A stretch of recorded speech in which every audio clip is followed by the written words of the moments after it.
Animal Crossing is a game all about time. You take it at your own pace, do whatever you want in a day, and there's no real end. But what if there was? I want to see what would happen if I gave myself 24 in-game hours to do what I consider completing an island. 5 AM to 5 AM, what could I realistically get done? Let's find out. Now before I explain the rules, I just need to say that I was very much inspired by these two videos, so if you haven't seen them, I've gone ahead and linked them in the description, feel free to check them out. Now on to the rules. I'll be starting a new island at 5 AM and I'll have 24 hours to meet all of the pre-made conditions that I have, and I'll explain those later. I can time travel as many days as I want, but hours have to progress like they do in real life, so I can't necessarily skip from 6 PM to 3 AM, everything has to go in order. Also, I'm not allowed to use Nintendo Online, which means no custom codes, no getting items from anywhere else. This island has to be completely self-contained. And finally, once the full 24 hours are up, I have to delete the island.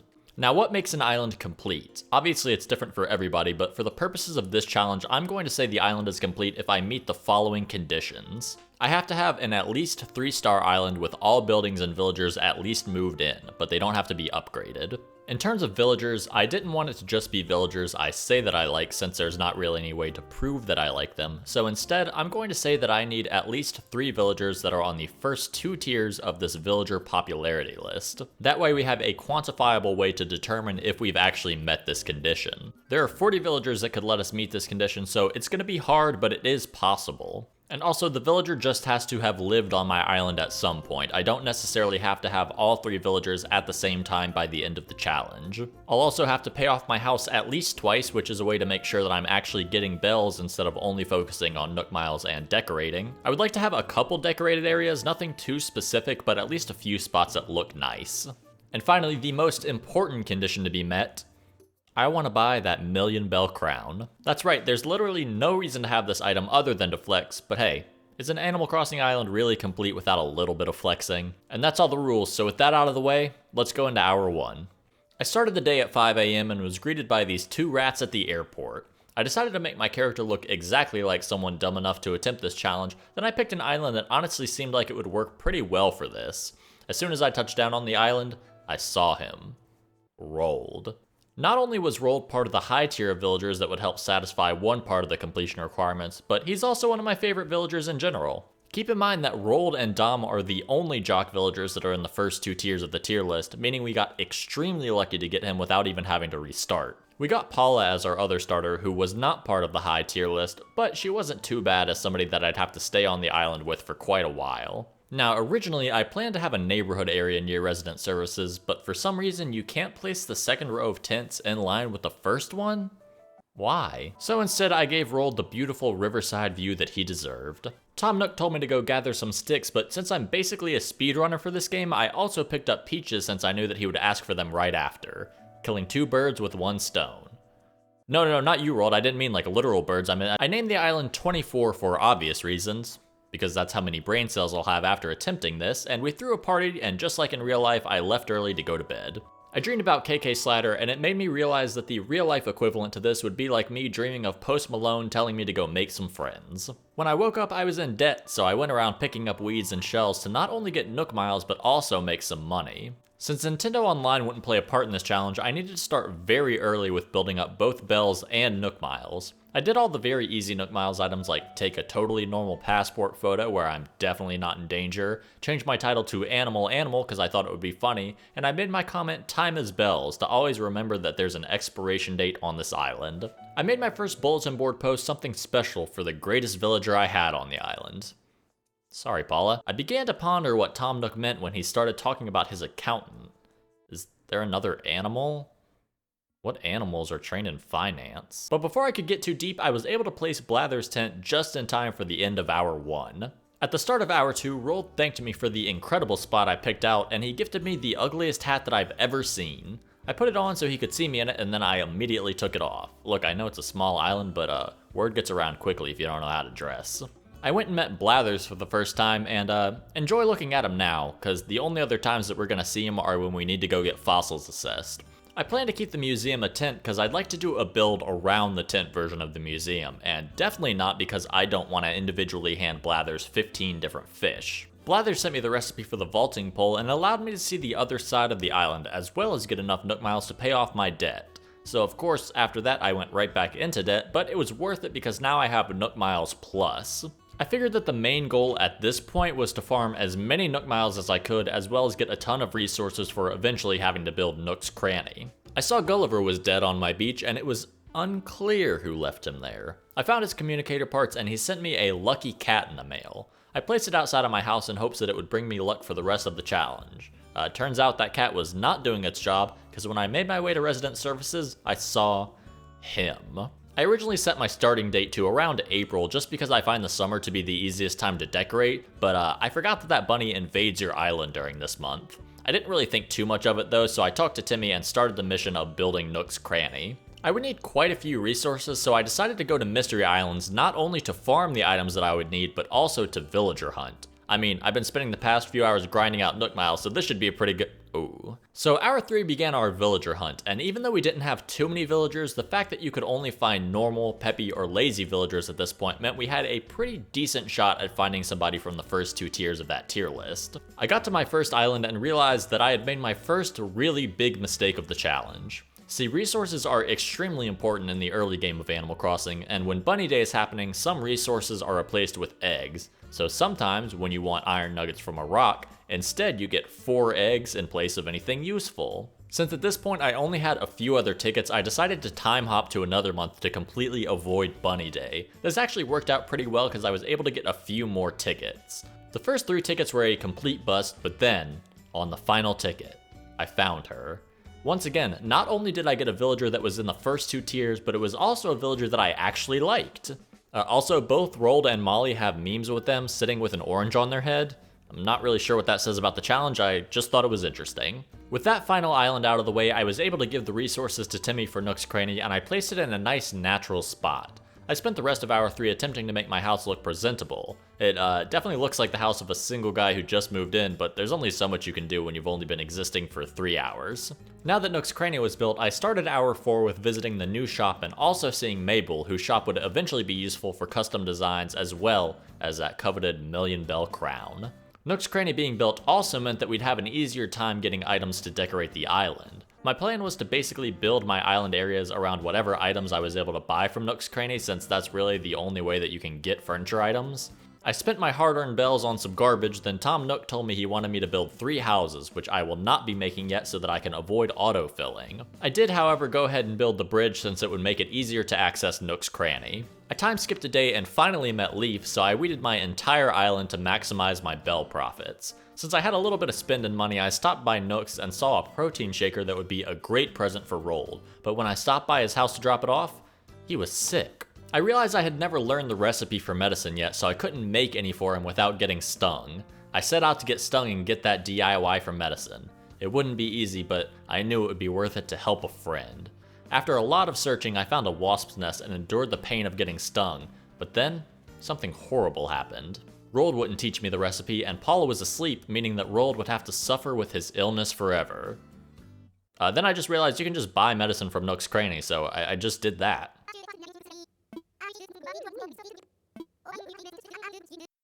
Wait, Roald, you already knew how to make medicine? Why did you make me get stung? Why not just make your own medicine, dude? Mabel visited at the start of hour 5, and I bought out her entire stock so I could look nice walking around the island, and also to work towards getting her to move in. I had more clothes than I knew what to do with, so I decided to hook Roald up with some nice new clothes so we could walk around the island in style. I also did try to give something to Paula, but she was still asleep, so I just held on to it. After that, I talked with Tom Nook so I could get started on the mission where he wants you to build 3 houses. My plan was to use Nook Miles Tickets Island to both act as a hunt for villagers and also to gather more resources, since that's basically all that you do at the beginning of this game. As long as I didn't place the last item needed for each house, I could effectively spend as much time as I wanted getting Nook Miles tickets to hunt. Well, I guess as much time as I can in a limited time challenge. The villager hunt honestly was not too exciting. I saw Hugh, Tammy, got stung and died, Al, and then Hugh again. You must really like me, dude. At this point, I was out of tickets, so I decided to make my way back to the island, and I saw Paula, who's finally awake. You just not been feeling social lately? You've been asleep this whole time. I left hour 5 feeling a bit discouraged since I really didn't make much progress at all, so in hour 6, I decided to change it up a bit. In hour 6, I decided that I wanted to try my hand at doing some custom design pathing since I wasn't able to download any from online. I worked a lot to gain enough Nook Miles to get the Custom Design Pro app, and once I finally had enough, I realized this was not even the one that I needed. Can you tell that I never do custom designs? I planned to make Blather's tent look like some kind of archaeological dig site, so I wanted to make a path that looked like dirt but could also be customized to have things being dug up in it. My first attempt was not good, but luckily I came across Corey Dune's guide for making custom paths, which helped me a ton in making something that actually looked decent. I'll put a link to that in the description if you want to check it out for yourself. I spent basically this full hour just making each part of the custom path, and honestly, I think it was worth it. I knew I couldn't get the paths for terraforming for a little while, and even then I couldn't customize it like how I did here. I did a bit of decorating around the tent with the very few items I had at this point, and I made a small area underneath the tree for the supervisor to sit, which I honestly thought was kinda cute. This day actually bled a bit into hour 7, and I realized I had not seen the NPC for that day. After looking around, I came across Sahara, and even though there weren't any requirements for decorating my home, I did go ahead and buy some things from her because I was too tired of the default house look. Speaking of my home, I realized I was pretty close to being able to pay it off, so I worked on making some money by making hot items, selling fossils, and spending like 20 minutes looking for my money rock. Oh, don't worry, that'll become a theme. Eventually though, I had enough money to pay off my house, and it felt so good to not have that debt weighing on me. I could use a little bit more room though. A little bit of debt never really hurt anybody. Selling my soul to a Tanuki is a fair trade-off to have my house slightly larger. Mabel was back in hour 8, so I once again bought all of her clothes to try to get her to move here. I was preparing for my villager hunt by emptying my pockets, and while I was doing that, Roald decided to visit. He walked around for a bit, then sat down and stared into space for a couple minutes, and then he got his fill and left. Honestly, this is about how most of my social interactions go in real life. I grabbed my 3 Nook Miles tickets and made my way onto another hunt. I saw Bubbles, the worst mouse, a blue sheep. After yet another failed hunt, I started to wonder if the hunts were really worth holding up the progress of the story. I was already much more than a quarter of the way through the 24 hours, and it felt like I hadn't really done much progress at all. I decided that I would give myself the rest of the hour to hunt, then after that I would let the plots autofill. I skipped forward again, and Mabel finally wanted to move in, so I placed her shop on a nice lakeview area. I was pretty happy that all the NPC buildings were now in place, but that joy was very short-lived when I realized my biggest mistake of the challenge. It was Sunday, and I could not find Daisy Mae anywhere. That's when I realized that Daisy Mae only comes to your island between the hours of 5 AM and 12 PM, and according to the rules of this challenge, I had to let hours pass normally, meaning that I had completely lost my chance at getting turnips. This was not good because my main plan was to make money through buying turnips, and without that crutch, making bells was going to be a whole lot more difficult. I decided not to worry about that for now, and I took my 2 tickets on a final hunt. I was really hoping that we were going to have another last minute surprise, but sadly, none of the villagers were who we needed, so I was going to have to let the remaining 2 houses autofill. I started hour 9 by visiting the brand new Able Sister shop. I made sure to talk to Sable since I knew I'd have to talk to her a ton to unlock her custom patterns. Spoiler alert, this was the only time I talked to her in the entire challenge. I saw that the shop was selling a king's outfit, which I knew would go great with the Million Bell Crown once I was able to get it. However, I realized I had no money to buy it, so I quickly weeded my entire island and sold the weeds to Leaf to fund it. Leaf was also selling tomatoes, so I bought some of them to start a little farm area. It was at this point that I started to better understand the balancing act of this challenge. Should I hold on to items in case I need them, or should I sell them to make money? Should I constantly buy things from Nook's Cranny since I'll need a lot for decorating, or should I save my money for when I need it? Should I really have spent 6,000 bells on a king's outfit? These were all questions that definitely do not have an answer. I got started on making the items needed to have the 3 villagers moved in, and in doing so, I got enough miles to buy the pretty good tools recipe so I didn't have to constantly go buy a new shovel. I realized that I still had enough miles to get 1 more ticket, so I decided to test my luck one last time. One final time to help complete this condition. As we touched down on the island, the rain was dense. The leaves whipped back and forth, and I made my way towards the campfire, barely staying lit with the torrential rain plaguing the island. As I stepped closer, I laid my eyes on the villager. I was, hoping that would be a little more climactic. I made my way back home and placed the last item, which sold the final 2 plots since Molly was already going to move into the other. But I was too scared to check who moved in, so I left that as a problem for hour 10. Oh hey, it's hour 10. Molly moved in as expected, but it was now time to see who else we got. The first plot had Bianca, who honestly is not that bad, but sadly was not on the higher tiers. But in the other house, I saw horror. Hugh. That's right, the same Hugh who we'd already seen twice on a villager hunt liked me so much that he decided to move in uninvited. Maybe he really is a stalker. Harv also came to the island, but it wasn't too exciting as I wasn't even sure if I was going to be able to use his plaza yet, but it was still good to have it if I needed it. I stopped by Able Sisters because I saw that they had an explorer's outfit that would be really cool for Blather's dig site, and when I went inside, I saw that they were selling the crown. I couldn't afford it yet, but just seeing it made me ready to work for all those bells to get it. I figured it was smart to take note of what day it was so that I could easily go back once I had enough money to buy it. I unintentionally skipped to my birthday, and it was a nice little party where I got to chill out with the villagers that I actually liked on the island. Honestly, a pretty nice way to end hour 10. Resident Services finally got an upgrade at hour 11, and I decided to go visit Hugh to talk to him. He gifted me a stacked fish barrel item, and it reminded me that I wanted to decorate the dock with fishing items. The best way, of course, to get fishing items was through the fishing tournament, and it also had the added benefit of getting me money. It was important to do the tournament now since it ends at 6 p.m. and it was already 3. When I skipped to the day that it was supposed to be, I didn't see CJ, so I figured it was probably because I hadn't started on Project K yet. I talked to Tom Nook and I had to change my priority to focus on getting the campsite built. As I was trying to gather materials from my house, Rold tried to visit again, but saw that I had a cockroach and immediately left. It never gets old. I set the campsite and decided that I could decorate it to look like a campground area. I put down what I could, and eventually Nook's Cranny was able to be upgraded, and the campsite had its first villager. Before that though, I stopped by to talk to Label, who was visiting, and she asked me to dress up like I'm ready to party. She then gave me this shirt. I put it on and I was ready to never be invited to any party at my wizard school. I then made my way to the campsite to see who had moved in. Now if you don't know, your first campsite villager is always Smug, so we had a couple different options that could be on the high tier. I personally would prefer Marshall, but honestly I wouldn't mind Raymond either. I'm not a huge fan of him, but I'm willing to put aside those views just so I can further expand my horizon and get the Oh. That is definitely not Raymond. Honestly, not the worst villager to get, but it was definitely not what I was hoping for, so I ended hour 11 by placing Eugene's tent so that he could move in. It was now hour 12, and I was roughly halfway through the challenge, so let's check on my progress. My island did have all NPC buildings, and I had 2 of the 3 high tier villagers that I needed. My island is currently at 1 stars, and I had a few spots that I began decorating. I also made 1 of my 2 required house payments at this point, and the crown? It still eludes me. I honestly expected a bit more progress at this point in the challenge, and I realized that I may have been wasting too much time on small things that weren't needed, so I decided to focus more on my goals in the second half. At the start of hour 12, I was finally able to take part in the fishing tournament, and even though I went in and sniped a fish that 4 other people were trying to get, I realized I was a bit rusty at fishing, so I decided to make some bait. Eventually I started getting in the groove, and I was able to net a bunch of points and started to get some really good money from the fish I caught. I spent the entirety of hour 12 just fishing so that I could get items to decorate the dock. As it turns out, after all of my hard work, I was only able to get 2 items that I could actually display on the dock, but it was enough for me to feel like this hour was a success. Now, I spent a lot of time planning this video, but there was one thing that seems to have slipped my mind up until hour 13, that being Able Sisters closes at 9 p.m. I had 4 hours to get 1 million bells and buy that crown. This was not good. If I had been smart, I would have been saving my money and bought the crown much earlier, but just like in real life, if I see that I have money, it means it has to be spent.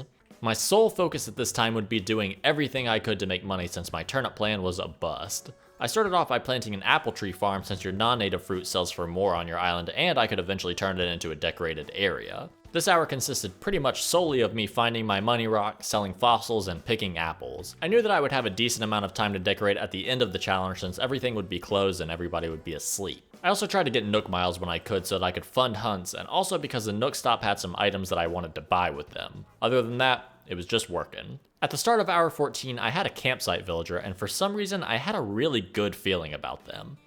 I was wrong. I got back to getting money, and it was at this point that I started to wonder if this was even all worth it. I mean, all this just for a crown? One that I couldn't even show off to anyone because I couldn't visit anybody else's islands? I mean, I could show it off to my villagers, but I'm only cool with like 3 of them. Wait, what am I saying? Of course it's worth it. It's to flex. I continued to do work and ran into Leaf again, who was selling more crops. I decided to buy them and plant them since crops are a really good way to make money since all you have to do is just plant them and then they keep growing. I ended off hour 14 with 500,000 bells in my account. I was halfway there. At this point, I was starting to feel like I did when I first played Stardew Valley. I would wake up, water my crops, then sell the ones I harvested, and then just go right back to sleep. In my notes, the only other thing I have for hour 15 is not much to say. running out of time, which makes this sound so much more urgent than it is. It was now hour 16, and I officially had 1 hour until Able Sisters closed. I was about 75,000 bells away from getting to that million bells, and I was just running around when I saw that Wisp was visiting the island. Initially, I was just gonna ignore him, but then I remembered something. When you complete Wisp's quest, he will give you 2 options as a reward: something new or something expensive. Now this could be the exact thing that I need to push me over the edge and get the rest of this money. I didn't have much time left, but if I could just get this expensive item for Wisp, it would get me ever so close to the goal. I started his mission and found 4 pieces back to back, but for some reason I could not find that 5th piece. I talked to villagers, I talked to Wisp, I ran around the island for like 10 minutes trying to find this final piece. Was it smarter just to stop searching since I had no idea how much longer it would take? I'd already sunk so much time into this, but what if I never found it? What if it's a glitch in the game and I'll be looking forever? Oh, there it is. With this 5th piece, I made my way back to Wisp and was ready to accept my reward. I gave him his pieces and he offered me my prize. Something expensive, I say. Arabesque flooring. Sounds fancy. I made my way to Nook's Crane and figured, hey, if I have some money left over, maybe I can buy some nice new decorations while I'm here. So boys, how much are you offering? 530 bells? All that work? For 530 bells? Wisp, I can't even buy a shovel for that. What makes it expensive? I was now officially running out of time. I had roughly 40 minutes left and still needed that 75,000. I dug fossils faster than I ever had before, and I eventually got up to that million with 30 minutes left. All I had to do was go back to the date where it was and buy it. Where is it? I think my rampant time traveling must have messed something up because I had absolutely no idea where I could find this thing now. So, I time traveled. I went day by day searching for that crown. Nope. Nope. Nope. Then finally, with 10 minutes left, I found it. I spent my hard-earned bells and finally became the king that I was destined to be. This crown would be part of me forever, and I was able to cross off another part of completing this island. At hour 17, I was still riding the high of barely finding that crown in time, so I decided to make my island flag to reflect that with a very low effort crown. My new goal at this point was to get 3 stars, and Isabelle said that we needed more people to move in, so I placed down a new plot and took out 11 Nook Miles tickets. I figured my new look would attract higher tier villagers to want to move to the island, but sadly I ran into some pretty bad ones. Once I came across Limburg, I realized maybe the crown was attracting the wrong type of crowd, so I decided to take it off. I guess Wilbur thought that I was broke because the next island was Money Rock Island, and I saw Tian Sheng, who I honestly thought would be high tier but is not. These 11 tickets did not go well, but I realized I had enough Nook Miles for one more. It was Feet Island, and sadly, Q was the one that was there. I had no choice but to let the plot autofill.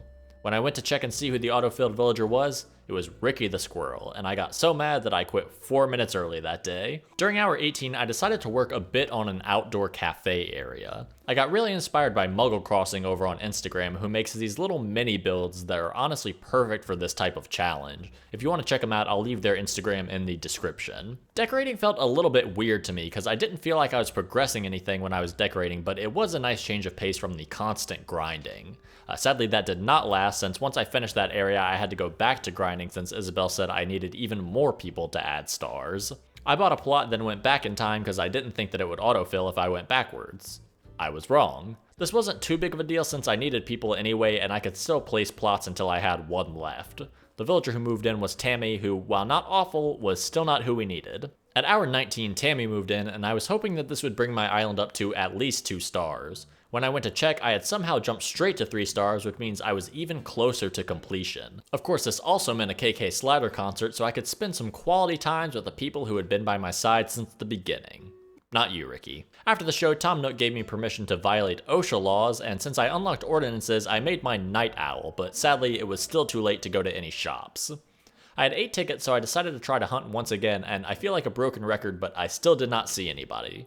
At this point, I was feeling pretty nervous because this condition was something that was pretty much out of my control. I couldn't really change the rules at this point, so I just kinda sucked it up and waited for more Nook Miles to show up. At this point, I was really banking on a surprise top tier villager to show up right at the end, so I once again wasted Nook Miles on a singular ticket and was met with Billy. I decided I was just done with hunting altogether and I would just forget about the top tier requirement. I mean, I still needed Nook Miles to buy items. Speaking of which, can I talk really quick about how much of a scam the Nook Stop items are? I was planning to build an amusement park area and found this really cool fence that costs 1,000 miles. Now, other fences in the game come in stacks when you make them, so I was under the impression that spending 1,000 Nook Miles would get you maybe 20 pieces of fence to play with. Nope. This is literally it. I would have to drop like 20,000 Nook Miles just to have a decent stack of fence to play with. Hey Tom, this is why people go to treasure islands. At this time, I was starting to feel something that I like to call 3-star shock.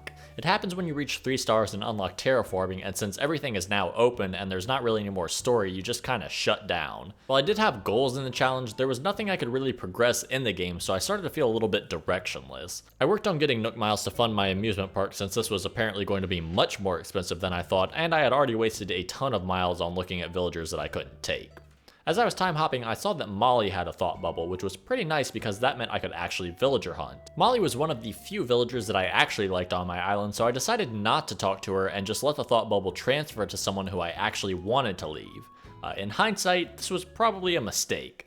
I hopped forward a day and suddenly there was no thought bubble anywhere. Everywhere I looked, villagers were just having a good time and enjoying life. I hated it. Luckily, I had a small saving grace to my mental state: the campsite. See, I kind of forgot the campsite existed because people visit so infrequently, but it was basically a free way to have a villager move in. And even though it was Croak, who is hilarious but not who I need, I was still feeling a bit better knowing that there was at least a shot I could get a good campsite villager. At hour 21, Flick visited, and since there were so many fireflies around the island, I quickly grabbed 3 so that I could commission a piece to put near the dig site. Not too sure how much sense a firefly model makes at an archaeological dig site, but hey, it looked alright. More time skipping, another campsite villager, who even cares anymore? I mean, what is even the... Oh. It's Judy. The 11th most popular villager, and the final piece to complete this high-tier villager requirement? Hi. Obviously, this was huge. I no longer had to worry about time traveling to kick somebody off and wasting Nook Miles on tickets that would probably give me somebody that I didn't want. Now I could just focus on the final tasks. I quickly won the card game first try because it was meant to be, and she asked to move out Molly, which was sad, but I accidentally let the game autosave, meaning that she would never change her mind, so I let Molly leave. And with that, I was one step closer to completing my island. I decided that for the rest of the hour I would take advantage of the New Year's Nook Mile trick. If you go to January 2nd, the Nook Stop will always give you 500 miles, so I exploited this to get a ton of miles. Was this cheating? Technically no, but it still did feel a little wrong. But in all fairness, it's not as wrong as Tom Nook charging 1,000 miles for a single piece of fence, so I really didn't feel too bad about it. Even though I was really running out of time with only 3 hours left in the challenge, I decided to dedicate this entire hour to getting Nook Miles to fund the amusement park. I'd set my mind to making that park from the beginning, and I felt like making a nice, large themed area would be enough to satisfy the decoration requirement. Other than that, I also cleaned up the apple orchard and put a sign out front so you could be 100% sure what was growing on those trees. I mean, come on, how else would you know? I ended off this hour with just over 30,000 Nook Miles, so not too bad. I began spending my miles on everything I could that would fit with the amusement park theme. My miles are running out extremely quickly since some of these items cost upwards of 4,000 miles each, but I had pretty much no time left to try to get some more. I worked with what I had, and I also saw that my island had shooting stars, so I grabbed a couple star fragments to hopefully bring some of that neon light feeling to the amusement park. At the beginning, it was really looking like a local state fair that you would go to as a kid. You know, the one where there's like 5 games that some guy made in his garage and the prizes are something like a singular Hot Wheel. Even though I do appreciate that quaint feel of the park, it didn't really feel very grand. I remembered that I'd spent a ton of money on items, so I ran back to my house and scavenged every item that I could that would at least kind of make sense to start filling out the space. Eventually things started to come together more and more, and I was really enjoying how things were starting to take shape. Now, I should point out that I am not a designer at all. I've never really done much area designing other than for like one video on this channel, but there was something really fun about having to work with what I had to make an area as good as it could be. This has definitely given me more confidence to just do regular builds without there having to be any crazy conditions. And finally, I made it to the last hour. I still needed to pay off my second home loan, so I stopped by and made my one final payment. Tom Nook asked if I wanted to upgrade my house one more time, but I decided against it. I wanted to stop existing debt-free. I felt like the amusement park was still lacking something, so I went and got some fence to put around the area, and it really helped to complete the whole area and subsequently finish the final task that I needed to complete the challenge. I still had about 30 minutes left, so I decided to send some letters to some of my villagers. For Paula, I sent an hourglass since she watched the time go by with me the entire challenge. For Judy, a Nook Miles ticket since I wasted so many searching but never ended up needing them. For Ricky, yeah. And finally, something for Rold. I was having trouble figuring out what to give him. Rold was already a villager I liked, but as I spent my 24 hours in this challenge, I grew to appreciate him even more. We made great memories, helped each other out in times of need, hung out, and we just had a good time. I wasn't really sure what could represent a friendship well enough. That's when I thought back on the first day on the island. At that time, we barely even knew each other, but I had drawn a bulletin board post that I realized now was sort of like foreshadowing. I placed Rold's crown in the mail and sent it off. Before I knew it, the clock hit 5 a.m., Isabelle made her announcements, and I had to finish the final part of the challenge. Saying goodbye one last time to the island of 24. Thank you guys so much for watching this video. I've been wanting to do something like this for a really long time, and I finally was able to do it, and I'm super happy with the result. I would love to do more videos in this style if that's what you guys want to see. Feel free to let me know if you enjoyed it. Feel free to like the video as well. Subscribe if you want to see more videos kind of like this, more Animal Crossing stuff, some modding stuff. Once again, thank you guys for watching this video, and I'll see you in the next one.